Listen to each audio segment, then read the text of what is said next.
Good morning बच्चों। Previous class तक हम लोग हमारे चैप्टर पी ब्लॉक के अंदर ग्रुप नंबर 13 के एलिमेंट्स की केमिकल और फिजिकल प्रॉपर्टीज को पढ़ चुके थे। लास्ट लेक्चर में मैंने आपको केमिकल प्रॉपर्टीज पढ़ाई थी, है ना। हाइड्रोजन के साथ रिएक्शन, हेलोजन के साथ रिएक्शन, ऑक्सीजन के साथ रिएक्शन, ग्रुप नंबर 13 के एलिमेंट्स की। आज हम कुछ ग्रुप नंबर 13 के एलिमेंट्स को अलग अलग देखेंगे, है ना, सेपरेट स्टडी करेंगे। और मेनली हमें दो ही एलिमेंट के बारे में पढ़ना है। एक हमें पढ़ना है बोरोन के बारे में, एक हमें पढ़ना है एल्यूमिनियम के बारे में, ठीक है। साथ में इनके कुछ स्पेशल कंपाउंड भी हमें देखने होते हैं, लेकिन इस बार हमारे सिलेबस से बोरोन के बहुत सारे कंपाउंड हटा दिए गए, लगभग सारे कंपाउंड हटा दिए गए, ठीक है। अल्दो इसमें से मैंने आपको बोरोन के हाइड्राइड पहले ही पढ़ा दिए थे, बनाना बॉन्डिंग पढ़ाई थी, आप लोगों को ध्यान हो तो वो इंपॉर्टेंट होता है कंपटीशन के पर्पज से, इस वजह से, वरना वो भी इस बार हमारे सिलेबस में नहीं है, ठीक है। चलो तो हम बात करते हैं किससे, बोरोन, ठीक है। ग्रुप नंबर 13 का फर्स्ट एलिमेंट है बोरोन। सबसे पहले हम देखेंगे कि बोरोन अपने ग्रुप में बाकी एलिमेंट से डिफरेंट प्रॉपर्टी शो करता है। समझो मैं क्या कहना चाह रहा हूं। आपको पता है ग्रुप नंबर 13 में ये एलिमेंट है boron, aluminium, gallium, indium and thorium. Boron का बिहेवियर अपने ग्रुप में एनामोलस होता है, मतलब ये अपने ग्रुप के एलिमेंट की जैसी प्रॉपर्टी शो करता है, अपने ग्रुप के जैसे एलिमेंट के कंपाउंड बनाता है, बट बहुत सारी प्रॉपर्टीज इसकी डिफर होती हैं इन चारों एलिमेंट्स। इवन ये ग्रुप नंबर 13 के लिए नहीं, ग्रुप नंबर 14 पर भी लागू होता है, 15 पर भी, 16 पर भी, 17 पर भी। जैसे ग्रुप नंबर 14 में carbon, silicon, germanium, tin and lead. इन चारों की प्रॉपर्टीज इन चारों की प्रॉपर्टीज कार्बन से अलग होती है, या कह दो कार्बन की प्रॉपर्टी इन चारों से अलग होती है। बहुत सारी मैच करती हैं, है ना, बट कुछ एनामोलस बिहेवियर कार्बन इन चारों से शो करता है। जैसे मैंने आपको एक क्वेश्चन का कराया भी था कि कार्बन CCl4 हाइड्रोलाइज नहीं हो सकता, जबकि SiCl4 हो सकता है। समझ रहे हैं आप मेरी बात को। जैसे मैंने आपको कराया था CCl6 नहीं बनता, जबकि SiCl6 बनता है, ठीक है। अब आपको याद आया होगा, हाँ सर आपने कराया था। और इसका रीजन क्या था कि कोई से भी ग्रुप में चले जाए आप, पी ब्लॉक के अंदर 13 में, 14 में, 15 में, 16 में, 17 में, किसी भी ग्रुप में चला जाए, first element anomalous behaviour show करता है। रीजन उसके तीन थे। एक तो वेकेंट डी ऑर्बिटल नहीं होता इनके पास, बाकी सबके पास वेकेंट डी ऑर्बिटल आपको देखने को मिलेगा। सबसे पहला और स्ट्रॉन्गेस्ट रीजन तो यही है। दूसरा कि फर्स्ट एलिमेंट की इलेक्ट्रॉन नेगेटिविटी हाई होती है। तीसरा कि फर्स्ट एलिमेंट का साइज बहुत छोटा होता है अपने ग्रुप में, ठीक है। तो ये कुछ रीजन थे जिनकी वजह से फर्स्ट एलिमेंट अपने ग्रुप में एनामोलस बिहेवियर शो करता है। ऑब्वियस सी बात है बोरोन भी करेगा। इसके कुछ रीजनिंग टाइप क्वेश्चन आपको एनसीईआरटी में मिल जाएंगे, ठीक है। चलो तो पहली चीज तो ये है ना, ये चीज हम पहले भी डिस्कस कर चुके हैं, तो मैंने एक बार फिर से बता दी, आपको ध्यान हो जानी चाहिए अच्छे से। अब जो काम की चीज है, जो थोड़ी नई चीज है, वो डिस्कस करते हैं, है ना। तो बात करते हैं बोरोन की, और सबसे पहले बात करते हैं कि बोरोन का प्रिपरेशन कैसे किया जाता है। Preparation method of boron. देखो बोरोन जो है ना, हमें नेचर में फ्री स्टेट में नहीं मिलता। मतलब आप अर्थ क्रस्ट में से ढूंढे कि मुझे बोरोन मिल जाए, है ना, कहीं और से देखें, एटमॉस्फेयर में देख लें मुझे बोरोन मिल जाए गैसियस फॉर्म में, तो ऐसा नहीं होता। बोरोन एक अच्छा खासा रिएक्टिव एलिमेंट है, और यह आपको नेचर में फ्री स्टेट में नहीं मिलता। मेनली बोरोन को एक्सट्रैक्ट किया जाता है, निकाला जाता है इसके ओर से, और इसका ओर कौन होता है, बोरेक्स। इसका ओर कौन होता है, बोरेक्स, ठीक है। और का मतलब समझते हो ना, और क्या होते हैं, और वो कंपाउंड होते हैं, या ऐसा कह दूं वो मिनरल्स होते हैं जो हमें अर्थ क्रस्ट में मिलते हैं या नेचर में मिलते हैं, और जिनसे किसी एलिमेंट को एक्सट्रैक्ट किया जाता है, ठीक है। तो बोरेक्स को एक्सट्रैक्ट किया, बोरोन को एक्सट्रैक्ट किया जाता है किससे, बोरेक्स से। क्या होता है बोरेक्स? बोरेक्स होता है Na2B4O7.10H2। क्रिस्टलाइन फॉर्म होता है ये Na2B4O7.10H2। इसका फॉर्मूला आपको पता होना चाहिए। तो फिर से मैं कह रहा हूं, बोरोन को एक्सट्रैक्ट किया जाता है बोरेक्स से, ठीक है। कैसे निकाला जाता है बोरोन को बोरेक्स से, देखना जरा ध्यान से। इसमें कुछ केमिकल रिएक्शन इन्वॉल्व होती है। क्या किया जाता है, सबसे पहले Na2B4O7 हीट किया जाता है ना, एसिडिक मीडियम में और हाइड्रोलिसिस भी करते हैं। मैं एक बार इन नटशेल रिएक्शन लिख रहा हूँ, कंप्लीट रिएक्शन लिख रहा हूँ, उसके बाद फर्दर मैं बताऊंगा आपको ये कैसे होता है। पहले ऐसे समझिए कि पहले बोरेक्स को .10H2 इसको हीट करके इसका हाइड्रोलिसिस करके किस में कन्वर्ट किया जाता है, एसिडिक मीडियम में हाइड्रोलिसिस करके इसको कन्वर्ट किया जाता है पहले B2O3 में, है ना, B2O3 में, और फिर इस B2O3 का रिडक्शन किया जाता है in the presence of magnesium, है ना। यहां से क्या मिल जाता है आपको, बोरोन, और साथ में क्या निकलता है, Mg। तो ओवरऑल अगर मैं बात करूं तो ये रिएक्शन होता है। फिर से बोरेक्स को हीट करके पहले इसको B2O3 में बदला जाता है, इसका फिर यहां किया जाता है रिडक्शन। क्या किया जाता है, रिडक्शन। मैग्नीशियम यहां से ऑक्सीजन खींच लेता है, इलेक्ट्रोपॉजिटिव एलिमेंट है, तो ऑक्सीजन खींच के इसको किस में कन्वर्ट कर देगा, बोरोन में, और ये क्या बना देगा, Mg। देख सकते हैं आप यहाँ पे B2O3 से बन रहा B, ऑक्सीजन का रिमूवल हो रहा, मतलब यहाँ पर इसका क्या हुआ, रिडक्शन। ठीक है, तो ओवरऑल अगर बात करूं तो ये रिएक्शन इन्वॉल्व होता है बोरोन के प्रिपरेशन में। नेचर से बोरोन को ऐसे ऑब्टेन किया जाता है इन केमिकल रिएक्शंस के थ्रू। बट ये तो नटशेल का रिएक्शन था, ओवरऑल ये रिएक्शन नहीं होता। अगर मैं इससे यहां तक पहुंचने की बात करूं तो इसमें 3-4 रिएक्शन इन्वॉल्व होते हैं। समझो क्या होता है, समझना क्या होता है कि सबसे पहले जो Na2B4O7 है .10H2 क्रिस्टलाइन फॉर्म मिलता है हमें बोरेक्स का। सबसे पहले इसको हीट किया जाता है और हीट करके वाटर मॉलिक्यूल्स को निकाल दिया जाता है। भैया आप निकलो यहाँ से, अरे हीट करोगे तो क्रिस्टलाइन वाटर ऑफ क्रिस्टलाइजेशन उड़ जाएगा। इसको हीट करके किसमें कन्वर्ट करते हैं, Na2B4O7 में। समझ रहे होंगे आप मेरी बात को। फर्दर इसका किया जाता है hydrolysis in the presence of HCl, 2 moles of HCl के साथ रिएक्ट कराते हैं, तो यहां से 2 Na निकल जाते हैं और उनकी जगह कौन आ जाता है, हाइड्रोजन। क्या बनता है यहाँ पे हमारे पास H2B4O7। ठीक है, इसको अपन बोलते हैं टेट्राबोरिक एसिड। क्या बोलते हैं इसको अपन, टेट्राबोरिक एसिड। यहाँ पे 4 बोरोन है, दिख रहे होंगे आपको, तो इसका नाम है टेट्राबोरिक एसिड। ठीक है, याद रखना है आपको इसका नाम टेट्राबोरिक एसिड। लिख देते हैं यहाँ पे टेट्राबोरिक एसिड। अच्छा ठीक है, फर्दर इसका किया जाता है हाइड्रोलिसिस, पानी में डालो भैया, है ना, और ये कन्वर्ट हो जाता है H3BO3। किसमें, H3BO3। आर्थोबोरिक एसिड कहते हैं इसको, ऑर्थोबोरिक एसिड, है ना, इस कंपाउंड को। फर्दर इसको अगेन हीट करते हैं और हीट करने पर ये बनाता है B2O3। ठीक है, B2O3, और फर्दर आप इसका रिडक्शन करेंगे मैग्नीशियम के साथ, तो ये आपको क्या देगा, बोरोन। तो ये अच्छी खासी 4-5 रिएक्शन है, 3-4 रिएक्शन है जो इसमें इन्वॉल्व होती है। फिर से पहले क्रिस्टलाइजेशन, वाटर ऑफ क्रिस्टलाइजेशन को हटाया हीट करके, फिर एसिडिक मीडियम में अब HCl ले लो, H2SO4 ले लो, कोई फर्क नहीं पड़ता, है ना, दोनों से आप ये काम करा सकते हो। सोडियम को हटाओ, H+ लाओ, क्या बनेगा, टेट्राबोरिक एसिड। टेट्राबोरिक एसिड को फर्दर वाटर के साथ ट्रीट कराते हैं तो ऑर्थोबोरिक एसिड बनता है, और ऑर्थोबोरिक एसिड को फर्दर हीट करने पर आपको B2O3 मिलता है, और B2O3 का रिडक्शन कराने पर आपको बोरोन मिलता है। ठीक है, बट ये जो बोरोन आपको यहां पे मिला, ये बोरोन होता है एमोर्फस। कैसा बोरोन होता है, अमोर्फस। अब अमोर्फस बोरोन मतलब सर इसका क्या मीनिंग है, देखो ये सॉलिड फॉर्म में मिलता है आपको बोरोन, और सॉलिड 2 तरह के होते हैं, एक क्रिस्टलाइन सॉलिड, एक एमोर्फस सॉलिड। क्रिस्टलाइन सॉलिड वो होते हैं जिनमें एक डेफिनेट अरेंजमेंट होता है, जैसे आपने चौक देखा होगा, देखा है सर, आपने मार्बल भी देखा होगा। तो मैं आपको बता दूं दोनों ही सॉलिड है, और दोनों का जो फॉर्मूला है ना, दोनों का अगर मैं बात करूं फॉर्मूला, तो वो CaCO3 होता है। हाँ, चौक का भी यही होता है, मार्बल का भी यही होता है, बट आपको पता है दोनों की प्रॉपर्टीज एंटायरली डिफरेंट होती है।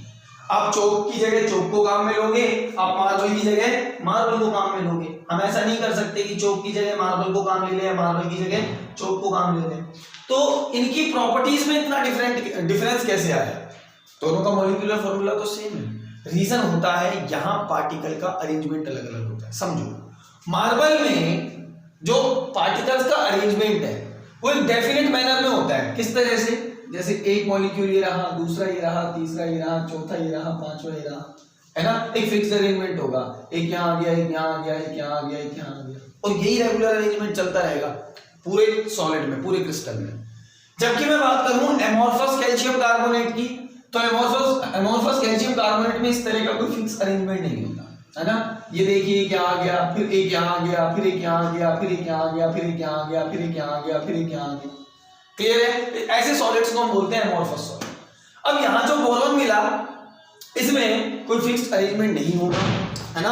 कंस्टिट्यूएंट पार्टिकल का, बोरॉन के पार्टिकल का कोई अरेंजमेंट फिक्स नहीं होगा, है ना। तो इसको हम क्या कहेंगे, एमोर्फस बोरॉन। क्लियर है? तो अगर आपको एमोर्फस बोरॉन चाहिए तो आप ये मेथड काम में ले सकते हैं। इससे आप क्रिस्टलाइन बोरॉन नहीं बना सकते। लिख लीजिएगा नोट डाल के कि by this method we can't obtain crystalline boron, है ना। हेडिंग इसमें नोट डाल के लिख लीजिएगा, एक इंपॉर्टेंट चीज है, ठीक है। चलो फर्दर बात करते हैं। तो फर्स्ट तो हमने देखा कि एमोर्फस बोरॉन कैसे बनाया जाता है, फर्दर देखते हैं, है ना। आपको रिएक्शंस याद होनी चाहिए और स्पेशली आपको ये याद होना चाहिए कि यहाँ पर हमें क्या मिलता है, एमोर्फस बोरॉन मिलता है।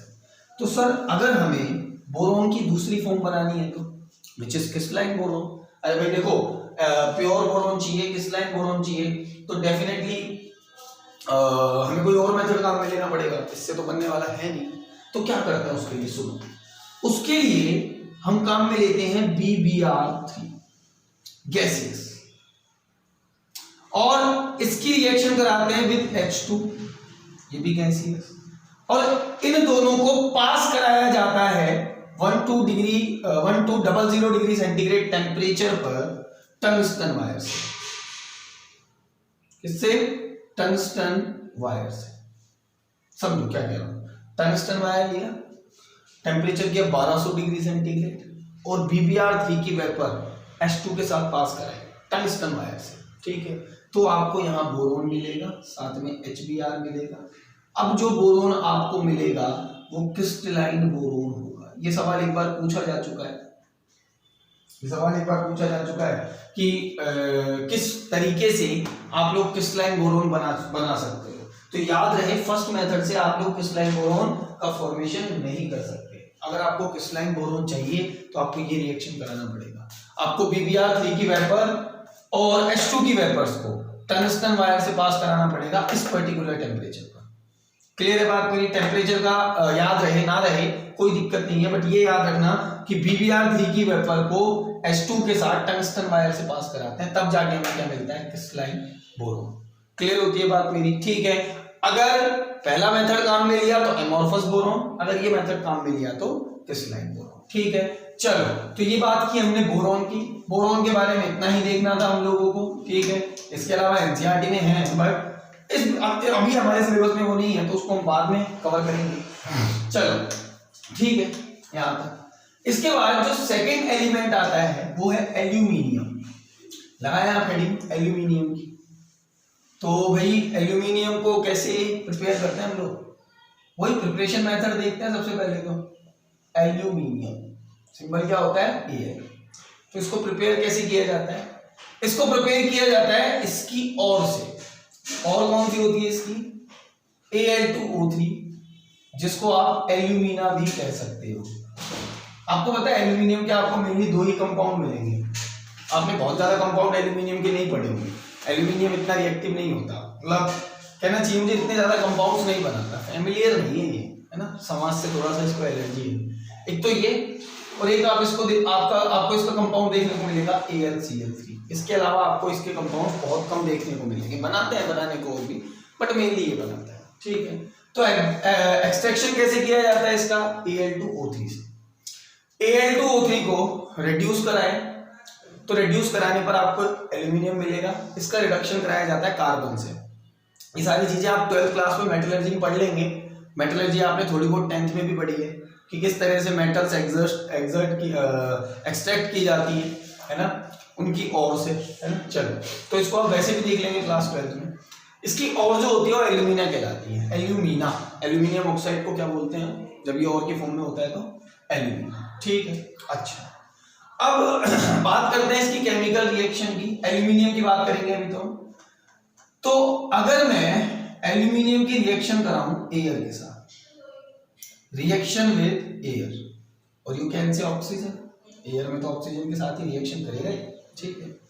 तो देखो एल्यूमिनियम ऑक्सीजन के साथ कोई रिएक्शन नहीं करता, it is unaffected, it is unaffected by air, कोई रिएक्शन नहीं करता एयर के साथ। लेकिन अगर एयर में थोड़ा बहुत मॉइस्चर हो, अब सुनना ध्यान से, अगर आपके पास जो एयर है वो मॉइस्ट एयर है, मतलब एयर में नमी है, वाटर के मॉलिक्यूल प्रेजेंट है, तब ये रिएक्शन करेगा और रिएक्शन करके एल्यूमिनियम ऑक्साइड बनाएगा। समझो, it reacts with moist air to form Al2O3, पूरा लिखना, it reacts with moist air to form Al2O3। देखो दोनों में डिफरेंस है। अगर ड्राई एयर है, चलो यहां लिख देते हैं, ड्राई एयर है तो ये एयर से अनइफेक्टेड रहेगा, कोई रिएक्शन नहीं करेगा।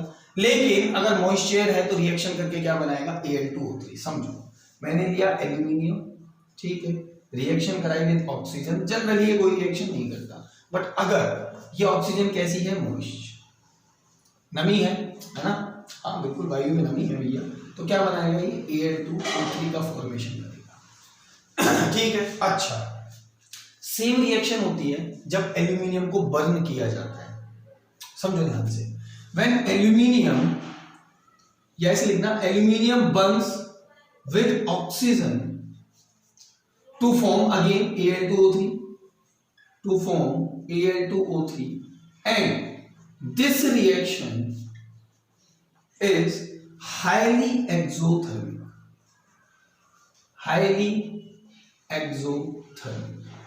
मतलब अगर मैं क्या करूं, एल्यूमिनियम को बर्न करूं किसके साथ, ऑक्सीजन के साथ, तो अगेन बनेगा तो वही Al2O3, पर ये रिएक्शन हाईली एक्सोथर्मिक होगा, हीट बाहर निकालेगा, है ना, बहुत सारी एनर्जी निकालेगा।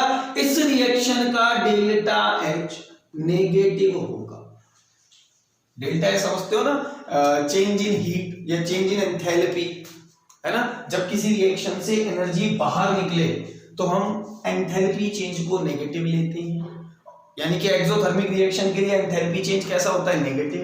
लेकिन अगर मैं बात करूं एंडोथर्मिक रिएक्शन के लिए तो डेल्टा एच कैसा होता है, पॉजिटिव। फिर से एल्यूमिनियम को आपने बर्न किया विद ऑक्सीजन तो Al2O3 reaction is highly exothermic. और क्यों बता रहे हो सर, क्योंकि इस रिएक्शन का यूज वेल्डिंग में किया जाता है, इतना ज्यादा अमाउंट ऑफ एनर्जी निकलता है, आपने सुना होगा एल्यूमिनियम की वेल्डिंग के बारे में, तो इतना ज्यादा अमाउंट ऑफ एनर्जी इस रिएक्शन में निकलता है कि इस रिएक्शन का यूज किसमें किया जाता है, वेल्डिंग्स में किया जाता है। क्लियर हो गई बात मेरी, तो ये था reaction with oxygen of aluminium, ठीक है। अच्छा, सेकेंड रिएक्शन देखना इसका, reaction with acid, reaction with acid and base, दोनों के साथ देखेंगे, reaction with acid and base. तो इंपॉर्टेंट है, अगेन वेरी इंपॉर्टेंट, समझना। मैंने बात की एल्यूमिनियम की रिएक्शन किसके साथ, सर एल्यूमिनियम की रिएक्शन कराइए आप एसिड के साथ और साथ में कराइए बेस के साथ या एल्केलीज के साथ। तो मैंने एल्यूमिनियम की रिएक्शन कराई फर्स्ट HCl के साथ, रिएक्शन करेगा, क्या बनाएगा, AlCl3 एल्यूमिनियम क्लोराइड, और साथ में क्या निकालेगा, हाइड्रोजन गैस, ठीक। जबकि मैं एल्यूमिनियम की रिएक्शन कराऊं किसके साथ, बेस के साथ, एल्केली के साथ, तो ये क्या बनाएगा, ये बनाएगा भाई साहब NaAlO2 प्लस H2। अच्छा, यानी कि ये एम्फोटेरिक बिहेवियर शो कर रही है एल्यूमिनियम एसिड के साथ रिएक्शन करके क्या बना रही है, AlCl3 सॉल्ट, साथ में हाइड्रोजन गैस निकाल रही है, ठीक है। और अगर मैं बात करूं एल्यूमिनियम की, तो ये NaOH के साथ रिएक्शन कर रही है, अगेन ये सॉल्ट बना रही है, और कौन सी गैस निकाल रही है, हाइड्रोजन गैस निकाल रही है। यानी कि हम कहेंगे कि ये किस तरह का बिहेवियर शो कर रही है, एम्फोटेरिक। इसका ऑक्साइड भी एम्फोटेरिक होता है, ये खुद भी एम्फोटेरिक ही होती है। क्लियर है बात में, ठीक है। अच्छा, अब दो इंपॉर्टेंट बातें यहां मैं बताऊंगा, इस AlCl3 को भी देख लेते हैं साथ साथ। ये जो AlCl3 यहां पर बना ना, अगर ये AlCl3 सॉलिड है, ध्यान से, अगर मैं बात करूं ये AlCl3 दो फॉर्म में एग्जिस्ट करता है, एक तो हम बात कर सकते हैं सॉलिड AlCl3, तो अगर AlCl3 सॉलिड फॉर्म में है तो इसका हाइब्रिडाइजेशन sp2 होगा, निकाल सकते हैं आप लोग चाहे तो निकालना। और इसकी ज्योमेट्री कैसी हो जाएगी? प्लेनर, ट्रायगोनल प्लेनर, 120 डिग्री के एंगल्स होंगे। और किस तरह की ज्योमेट्री में पाया जाएगा? Cl Cl और Cl। फजांस रूल लगाओ, प्रीडोमिनेंटली कोवेलेंट है तो वैसे ये आयनिक कंपाउंड की कैटेगरी में रखना चाहिए, मेटल नॉन मेटल के बीच में बन रहा है, बट यहाँ पर Al+3 में है ना, तो जितना ज्यादा कैटायन का चार्ज होता है उतना ज्यादा कोवेलेंट कैरेक्टर होता है। तो अकॉर्डिंग टू फजांस रूल ये प्रीडोमिनेंटली कोवेलेंट है, तो इसमें जो बॉन्ड बनेंगे वो डायरेक्शनल होंगे, तो इसकी भी कोई ज्योमेट्री होगी।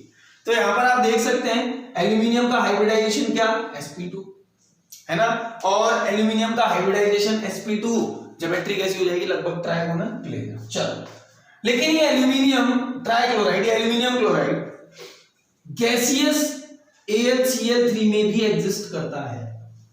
मतलब सुनो, अगर मैं सॉलिड AlCl3 को हीट कर दूं 180 डिग्री सेंटीग्रेड पर, तो ये वेपर फेज में एग्जिस्ट करने लग जाता है और सुनना, एक डायमर फॉर्म कर लेता है। नहीं आया सर समझ में? तो कोई नहीं, ये रहा मेरे पास AlCl3 इस तरह से, AlCl3, ये दूसरा मॉलिक्यूल AlCl3 का, और आपको पता है AlCl3 एक लुईस एसिड है, यहाँ एल्यूमिनियम का ऑक्टेट पूरा नहीं है, तो यहाँ पर ये आपस में बॉन्डिंग कर लेंगे। ये बनाना बॉन्ड नहीं है, ध्यान रखना इस बात को, this is not a banana bond, this is actually a diamond.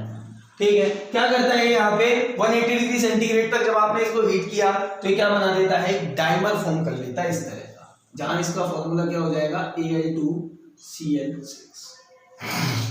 कब? गैसियस फेज में, याद रखना, गैसियस फेज में। सॉलिड फेज में ये इसी फॉर्म में एग्जिस्ट करेगा। किस फॉर्म में? AlCl3 की फॉर्म में, यहाँ कोई डायमर वगैरह फॉर्म नहीं करेगा। किसकी बात कर रहे थे हम? AlCl3।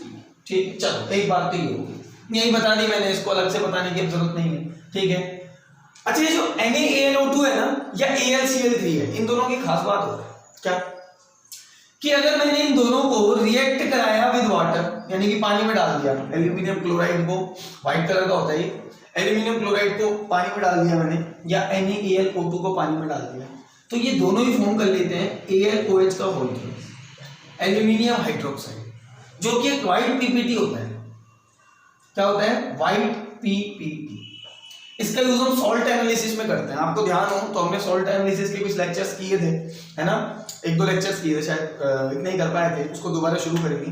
तो मैंने कहा आप लोगों से कि आपके पास कोई एल्यूमिनियम का सॉल्ट है, लाइक AlCl3 है, तो आप लोग क्या करेंगे? अब आपको पता नहीं है, आप लोग एक टेस्ट करेंगे, आप इसको वाटर में डालेंगे, तो वाटर में डालने पर एक व्हाइट कलर का PPT बनेगा, विच इज AlOH का होल।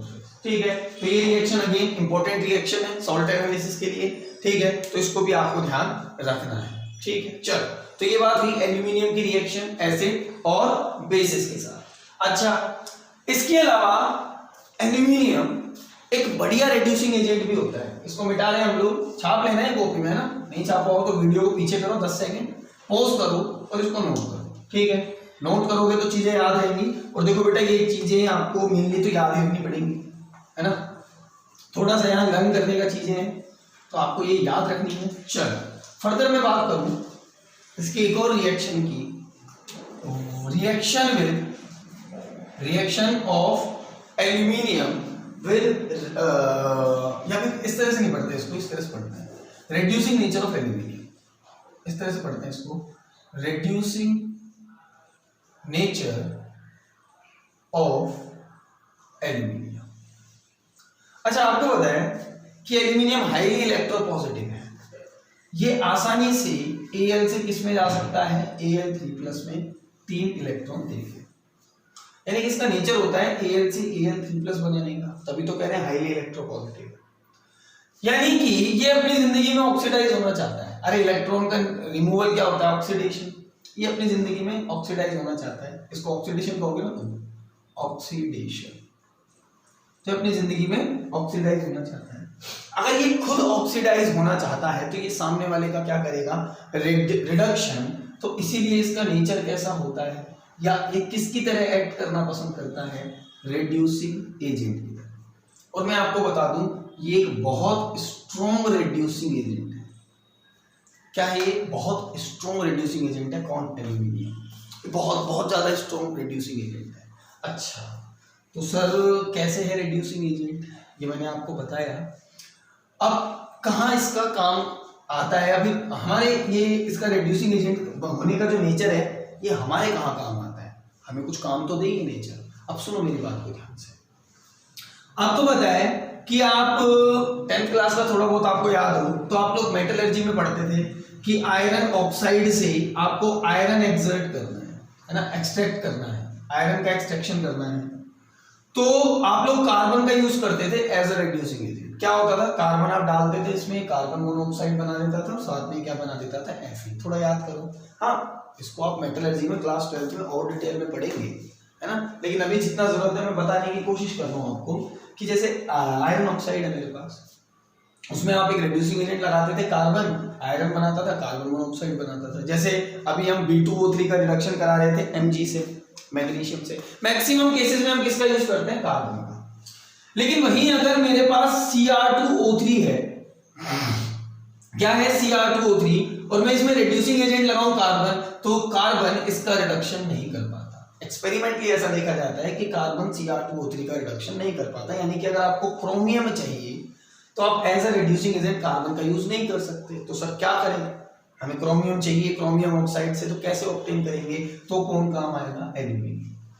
कौन काम आएगा, एल्यूमिनियम। अगर मैं Cr2O3 की रिएक्शन एल्यूमिनियम के साथ कराऊं तो एल्यूमिनियम खुद तो रिड्यूस हो जाएगा Al2O3, सॉरी खुद तो ऑक्सीडाइज हो जाएगा Al2O3 में। देख सकते हैं आप यहाँ 0 में है या +3 में चला गया, तो खुद का तो इसने क्या कर लिया भैया, ऑक्सीडेशन कर लिया। और क्रोमियम का क्या कर देगा, रिडक्शन। क्रोमियम यहाँ +3 में है ना, और किस में चला गया, 0 में। देख लो 2x - 6 = 0, x = 3। तो क्रोमियम यहाँ +3 से किस में चला गया, 0 में। तो क्रोमियम का इसने क्या कर दिया, रिडक्शन। क्लियर है। Again this reaction is highly exothermic. ये रिएक्शन बहुत एक्सोथर्मिक होता है, एनर्जी निकालता है। इस रिडक्शन का एक फेमस नाम है, इस रिडक्शन को हम कहते हैं थर्माइट रिडक्शन। क्या बोलते हैं इस रिडक्शन को हम, थर्माइट रिडक्शन। इंपॉर्टेंट डाल के लिख लेना, थर्माइट रिडक्शन कहते हैं इस रिडक्शन को। तो एल्यूमिनियम का यूज, क्रोमियम है, यहां भी कर सकते हो आप एल्यूमिनियम का यूज। FeO में से Fe निकाल के एल्यूमिनियम भी देगा आपको, कार्बन तो दे ही रहा है, एल्यूमिनियम भी निकाल के देगा। क्लियर हो गई ये बात नहीं, क्यों, क्योंकि एल्यूमिनियम एक बढ़िया रिड्यूसिंग एजेंट है। एल्यूमिनियम एक बढ़िया रिड्यूसिंग एजेंट है, ठीक है। तो ये बातें की जा सकती थी किसके बारे में, एल्यूमिनियम के बारे में। इसके अलावा एल्यूमिनियम के, अभी मैंने आपसे कहा था मेनली 2 कंपाउंड्स होते हैं। एक तो होता है Al2O3, है ना, एक होता है AlCl3। तो AlCl3 के बारे में अभी हमने बात की कि ये 2 फॉर्म में एग्जिस्ट करता है, सॉलिड और गैसियस। ये 2 फॉर्म की हम एक्चुअली बात करते हैं इसकी, सॉलिड और गैसियस। गैसियस फॉर्म में या वेपर फेज में ये क्या बना लेता है, डाइमर बना लेता है, जबकि सॉलिड फेज में ये कोई डाइमर वगैरह फॉर्म नहीं करता। याद रखना, डाइमर बनाना है, बनाना बॉन्डिंग नहीं करना। कहीं आप बनाना बॉन्डिंग लिख दो, बनाना बॉन्डिंग नहीं पाई जाती इसमें, ठीक है। अच्छा, फिर हम बात करें Al2O3 की, तो आप लोगों को ये भी पता है कि Al2O3 नेचर में कैसा होता है, एम्फोटेरिक। हाँ, एल्यूमिनियम भी एम्फोटेरिक है, Al2O3 भी एम्फोटेरिक है। जनरली अगर मैं बात करूं, अरे याद करो क्लास टाइम थोड़ा सा, कि आपने ये भी पढ़ा था, आपने पढ़ा था जनरली मेटल ऑक्साइड नेचर में बेसिक होते हैं। Al2O3 दोनों तरह का बिहेवियर शो करता है ना। Al2O3 नेचर में एम्फोटेरिक होता है, इसकी रिएक्शन कराओ आप HCl से, ये क्या बना के देगा आपको, AlCl3, ठीक है, और प्लस वाटर, है ना। जबकि मैं रिएक्शन कराऊं Al2O3 की किसके साथ, विद एल्केली, तो भी ये आपको क्या बना के देगा, एक सॉल्ट NaAlO2, साथ में क्या बना के देगा, वाटर। क्लियर होती है बात मेरी। तो Al2O3 के बारे में ये बातें की जा सकती हैं, है ना। एक और चीज यहां पर कि Al2O3 बहुत ज्यादा हार्ड होता है। आपने मान लीजिए एक एल्यूमिनियम का शीट लिया, ध्यान से समझिएगा इस बात को। आपने एक एल्यूमिनियम का शीट लिया, है ना, इसमें एक के ऊपर एक बहुत सारे शीट्स हैं, ठीक है, इस तरह से, है ना। फिर इसके ऊपर एक और शीट है, इसके ऊपर एक और शीट है, ये सबसे ऊपर वाला शीट है, सबसे ऊपर वाली लेयर है, इसके ऊपर एक और लेयर है, इस तरह से, ठीक है, समझ लो ना, एक लेयर, दूसरी लेयर, तीसरी लेयर। तो एयर के कांटेक्ट में, मॉइस्ट एयर के कांटेक्ट में कौन सी लेयर आएगी, ये वाली। तो ये वाली लेयर मॉइस्ट एयर के कांटेक्ट में जब आएगी तो किसका फॉर्मेशन कर लेगी, Al2O3 का। अब ये Al2O3 एक बार बन गया तो ये इतना ज्यादा हार्ड होता है कि अंदर वाली सरफेस को ये अवेलेबल नहीं होने देता रिएक्शन करने के लिए। समझ रहे हो मेरी बात को? ये जो Al2O3 है ना, ये एक बार बन गया तो ये इतना हार्ड होता है कि ये अंदर वाली एल्यूमिनियम लेयर को फर्दर रिएक्शन नहीं करने देता।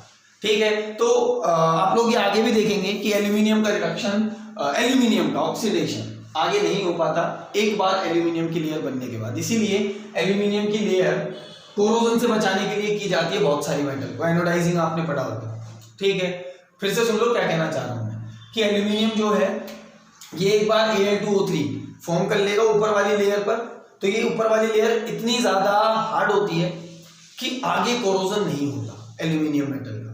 लेकिन जस्ट इमेजिन आपके पास आयरन हो, तो आपको पता है वो आयरन ऑक्साइड बनाएगी ऊपर वाली लेयर, और वो आयरन ऑक्साइड की लेयर सॉफ्ट होती है, वहां से हटने लगती है, फिर अंदर वाली लेयर खराब होगी, फिर वो हट जाएगी वहां से खराब होके, फिर उसके अंदर वाली। एल्यूमिनियम के केस में ऐसा नहीं है। एल्यूमिनियम ने एक बार एल्यूमिनियम ऑक्साइड बनाया तो फर्दर उसका कोरोजन बहुत मुश्किल है। ठीक है, तो ये कुछ इंफॉर्मेटिव लेक्चर था, बहुत सारी चीजें हैं याद रखने की थी। ठीक है, फर्दर बात करेंगे हम नेक्स्ट क्लास में, और नेक्स्ट क्लास में हम बात करेंगे ग्रुप नंबर 14 की। ग्रुप नंबर 13 के बारे में हमें इतना ही डिस्कशन करना था, बाकी अभी हमारे सिलेबस में नहीं है। ठीक है, तो ग्रुप नंबर 14 की बात करेंगे और उसके भी 2 या 3 लेक्चर मैक्सिमम बनेंगे। ठीक है, तो बात करते हैं नेक्स्ट लेक्चर में। Thank you very much.